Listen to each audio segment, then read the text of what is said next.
अस्सलाम वालेकुम। आज हम बात करेंगे फॉर लूप के बारे में। फॉर लूप असल में यूज़ होता है जब हमें पता हो कि हमने जो अपना कोड है, जो स्क्रिप्ट है, उसको कितनी बार रन करना है। मतलब हमें पहले से इल्म होना चाहिए कि हमने इतनी बार अपने कोड को रन करना है, हम उसी पीस ऑफ कोड को उतनी बार कंडीशन लगाकर रन कर लेते हैं। यहाँ पर हमें कंडीशन अप्लाई करने के लिए तीन चीज़ों की ज़रूरत है। सबसे पहले एक होता है इनिशियल काउंटर, दूसरा टेस्ट काउंटर, तीसरा इंक्रीमेंट। जब ये तीनों चीज़ें हम लिख लेते हैं, अब ये क्या हैं ये अभी हम प्रैक्टिकल अप्रोच में देखेंगे। उसके बाद फिर जो ब्रैकेट्स का कोड है वो एग्जीक्यूट हो जाता है।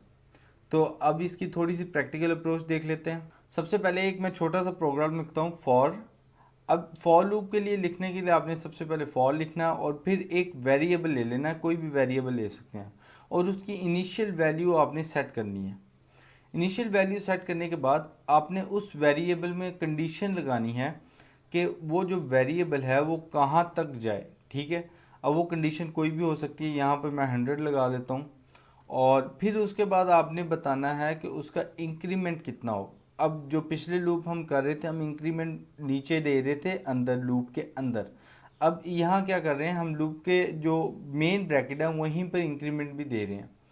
तो मैं ये चाह रहा हूँ कि मैं 10 का जो है वो आप कह लें कि टेबल बना लेते हैं।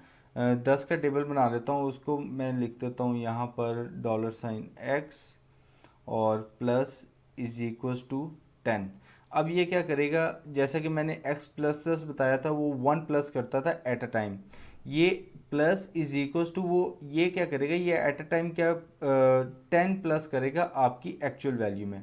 तो यहाँ पे मैं लिखता हूँ इको। इको के अंदर मैं क्या करता हूँ, मैं लिख लेता हूँ 2 मल्टीप्लाई, मल्टीप्लाई का साइन, और उसके बाद यहाँ पर आप लिख दें इक्वल।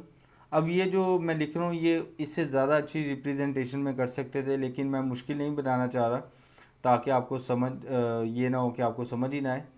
तो यहाँ पर भी कंकैटिनेशन डॉलर साइन आपने डालना है एक्स, और उसके बाद फिर कंकैटिनेशन, और फिर यहाँ पर बी आर का जो टैग है हम वो लगा देते हैं ताकि ब्रेक लाइन हो जाए। ठीक है, तो ये मैंने कोड लिखा है, इसको समझ लें। मैंने फॉर लिखा, इनिशियल जो हमने वेरिएबल है वो लिया। अब इस इनिशियल वेरिएबल की ये अब आपने खुद देखना है आपने कितनी बार वो कोड एग्जीक्यूट करना है, और ये कंडीशन आप किस तरह से बनाते हैं। इस डिपेंड अपॉन यू कि आपने अपनी लॉजिक के साथ ये कंडीशन बनानी है। मैंने ज़ीरो लिखा है, आप यहाँ पर कुछ और भी ले सकते हैं, बहुत सारी कंडीशंस आप बना सकते हैं। हमने ऑपरेटर्स पढ़ लिए हैं, बहुत सारी चीज़ें पढ़ ली हैं, तो आप ये कंडीशन बना सकते हैं। अब उसके बाद हमारे पास आता है एक्स की वैल्यू मैंने 100 रखी है कि उसके बराबर या लेस देन हो, तब तक ये चले लूँ। उसके बाद फिर मैंने एक्स में 10 प्लस किया है एट अ टाइम, एक टाइम में एक्स में 10 प्लस होगा, और फिर हमने उसको इको करवा लिया है।